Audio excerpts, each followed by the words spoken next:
Edo State on my mind. It is sad that these guys took Edo people for a ride. They totally obliterated any form of resistance. You know, when armed robbers invade your house, even if you have a gun in the house, you can't shoot because you don't know who will shoot faster. That's what happened. Edo people were taken by surprise. By surprise. They just came in their helicopters, in their private jets, in everything. They invaded our space and we were all tongue-tied. Until they left and went back and did their praise and worship, Edo people did not wake up from their nightmare. I'm sure right now, a lot of people have called me from Edo to say, we didn't vote for APC. These people came and voted for themselves. And there was nothing we could do. We are still complaining about hunger. We don't want to get killed. Poor people, helpless, helpless, hopeless at this stage. But help will come from God. Me, I don't mind anybody winning. Please, don't get me wrong. This is not about Aswin any longer. It's about the process and the procedure. It's not about Aswin. Anybody who knows me knows that whoever wins, you are a winner, but win clearly. Don't hijack power and run with it. Hijack power legitimately. I will applaud you. None of them is my enemy. Nobody is my enemy. I used to love Uncle Adams Aliu Oshiomole almost blindly. He could do no wrong. But in recent time, Uncle Adams has become, in fact, what's that word I love to use? There is a particular word. He has become too reactionary. A lot of our old comrades that we used to respect, they've suddenly become reactionary. We didn't know that they were comrades so that they can grab power. And after grabbing power, they will abandon the people that used to call them comrades. I didn't know.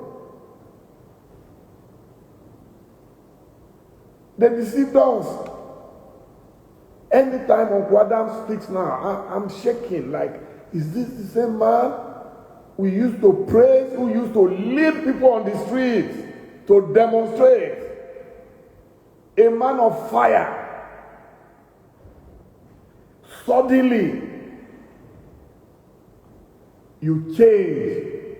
Uncle Adams, it is not fair on those of us who believed in you. And I'm saying it publicly. It is not fair on those of us who followed you and believed that you would be different in politics. I remember when you were chasing this power. The time has come for you, sir. If you don't retire from politics, please learn to be sober in politics. Our days are numbered, though. I number my own days, so if I'm lucky to get to age 80 in my life, right now I have less than 16 years to get to 80. I number it every day as recommended by the Holy Book, the Bible. Please number your days. This is not how you want to be remembered. That you are joining people who will grab power by all means because you want to seek revenge or vengeance against Obaseki. And I'm happy about what happened in our Oba's palace. Oba Tokae, the Oba of Benin. Fantastic king. Straightforward. You gave the impression that he advised you against your support for Obaseki. And the Oba said, no, I never said such a thing. Publicly.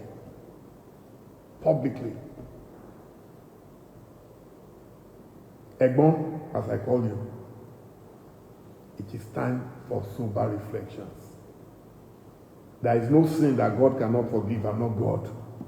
But you need, I don't know, if you are a Catholic, go and see the Reverend Father and ask God for forgiveness. You don't need all this rascality. It's not necessary.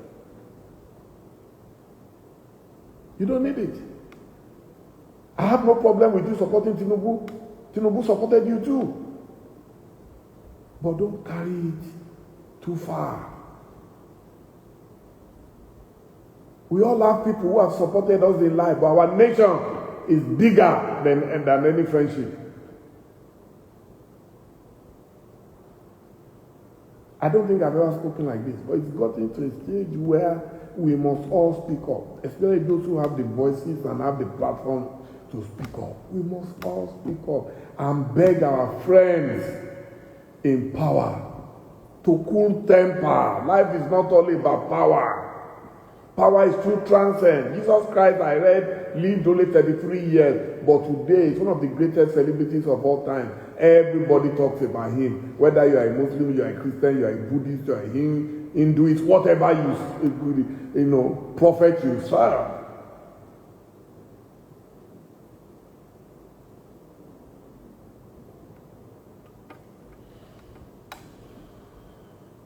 It's very sad.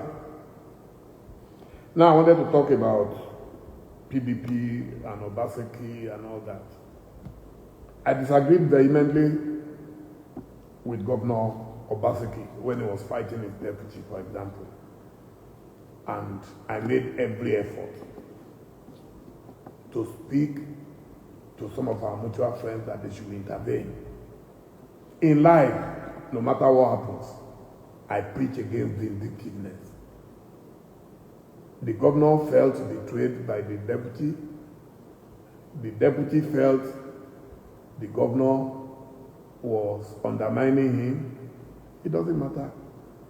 Both of you, whether you like it or not, even if you were together, the end has come now. In another couple of days or weeks, you are both gone.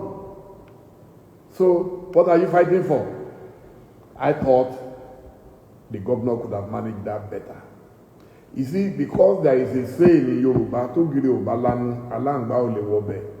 if there are no cracks in the walls, no lizard or wall gecko or anything will be able to penetrate. What the APC people are using now is the division everywhere, and they are deliberately escalating those divisions in Labour Party, in PDP, in NND, whatever, all of them. That's what they are doing. It's deliberate. They want to have a one-party state. But there is no way Tinubu can continue like this and win a free and fair election in 2027. It's not possible. But they know that if they create enough division, then they will hide under that excuse to unleash terror on Nigeria. That's all. That's not that way. When I told people then that, look, none of you, I gave a prediction that if Tinubu gets the ticket of APC, it will be difficult for anybody to defeat him. And some people are abusing me and, I said it. I didn't say it. But I said there was also one man who could counter him. Me, I'm a very practical person, and because I went to a good school, Great Ife, University of Ife, now Law University, I knew about how to do research. And I knew how to scout for the best materials anywhere, whether in business or in politics. And I said it. I said PDP would have to raise a formidable candidate against Tinubu and let everybody rally around him. And then they can have a good fight. I will not tell you what happened.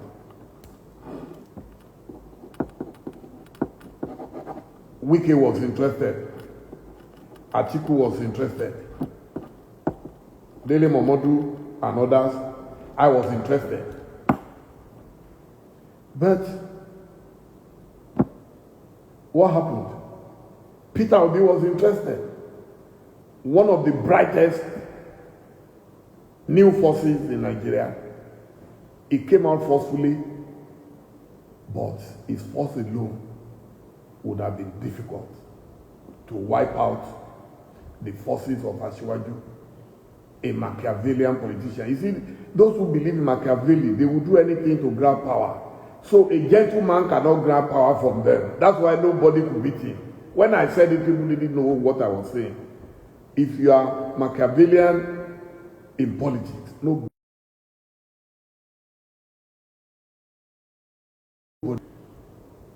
Those are the people that their supporters, their fan base, they support blindly. They love, people love macho, strong leader. It doesn't matter if they are suffering under that strong leader, but they are happy.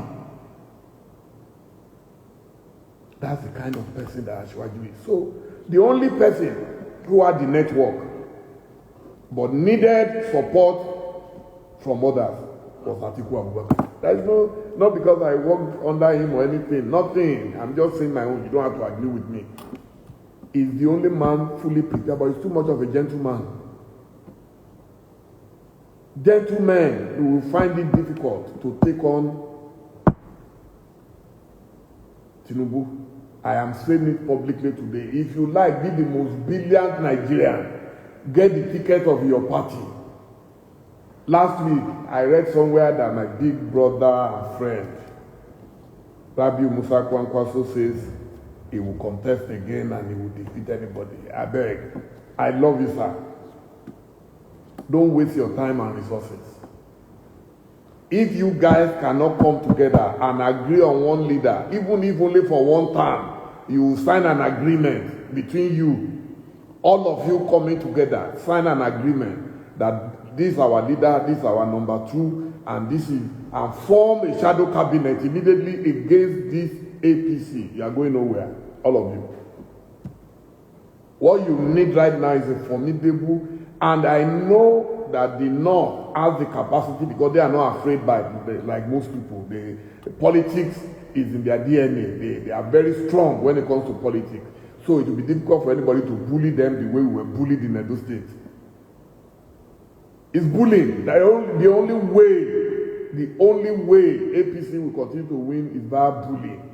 And a bully only respects a bully. If you don't bully them back and they can see that you... That's what happened. Do you think when they took out Jonathan that time, it was... That's why they brought... They knew that Buhari could not perform. They knew that Buhari was weak.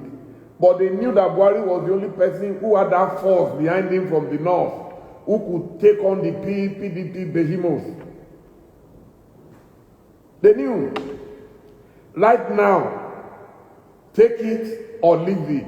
Let every individual stand on his own and see how Nigeria will suffer. And if you are not careful, after Tinubu, other will-be dictators are warming up. They are warming up. And you will not be able to stop them. If you continue, we all continue to be selfish and say, it's only me that can do it. I am telling you, we all know today who is the clear leader of Nigeria, who can take on Tinubu and nothing will happen. They know it. But some people are going to come and deceive you. Oh, you are popular. You are very popular. People love you. The young people love you. That's not. Politics has become warfare in Nigeria. So if you are not able to assemble enough generals against them, when force needs force, like Isaac Newton said, actions and reactions are always equal and opposite. If you are not able to do that, we are going nowhere. So let's all, there is no point doing wasting your money on election. I've told all my friends, I have friends who are fanatical about Peter Obi. Some of them live in America. I've told them, I said, I know my brother, Peter is not desperate for power. He is brilliant. He deserves to get it, and Igbo man deserves to be president. But the Yorubas will say, Akokole Akata Lokadofa Boboma Diye, you first of all chase away the hyena before you come back to the chicken. The reality today is that if all the forces are not mustered to get rid of APC, APC will soon become a monarchy where you will transfer power from father up to the fourth generation.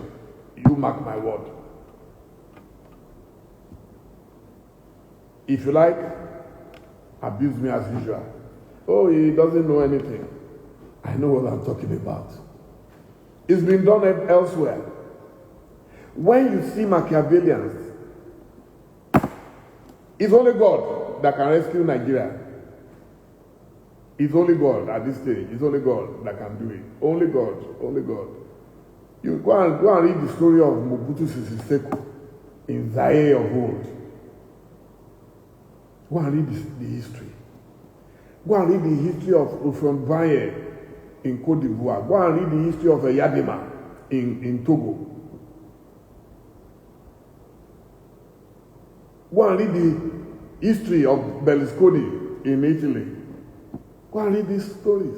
These things have happened elsewhere. People thought, oh, it's a joke, it cannot happen. Before our very eyes, Donald Trump, despite his roughness, his ruggedity and everything, the man became president of America, the most powerful democracy on earth. He forced his way into power, and he almost forced his way back to power before they took him out. And right now, the man is still struggling. Don't write him off. I won't write him off. I'm not a fan of Trump. I don't like rough people. I don't like people who are unhinged. I don't like people who are just reckless with everything they say and do. So that is my own opinion. I like gentle people. People don't know why. When I said I like Atiku, people say, oh, he's giving you money. Atiku does not have 1% of Tinubu's money. I know that for a fact. I know that for a fact. Atiku does not control any state in Nigeria, like Lagos State. Atiku doesn't have one. Even Adamawa, where he comes from, Adamawa, Fintiri, Governor Tim Fintiri is supporting Wike publicly, supporting the rascality going on in PDP with our acting chairman, Damagun. They are together. That's why when he was shedding crocodile tears in Edo State, I said, what? You can't serve two masters. You are saying Nigeria is doomed because PDP lost in Edo State. Where were you when you were supporting the rascality ongoing at Wadata Plata in Abuja, the plaza in Abuja? Where were you? So, Wike is supporting Tinubu. You are supporting Wike. Simple logic. So, who are you now supporting? APC or PDP? Simple logic. People, I don't know what's wrong with us. That's our own governor. Some of you have divided your own party. You don't even know where you belong. If they ask Wike will say, no governor born of a woman. If they have been abusing your mother, no governor born of a woman can take him out of PDP. But where do you belong? I'm going to work for Tinubu in 2027. And everybody's tongue-tied. Nobody can talk. And you expect that party, people will not penetrate you. Of course. They know you are weak, so they will continue to play on your weakness. If PDP was intact and all the governors of PDP were in town over the weekend for Aswe, it would have been a different matter entirely. Because then they know that the mother hen is around. But when the mother hen is not available, the hen will soon become pepper soup. That's what happened to us.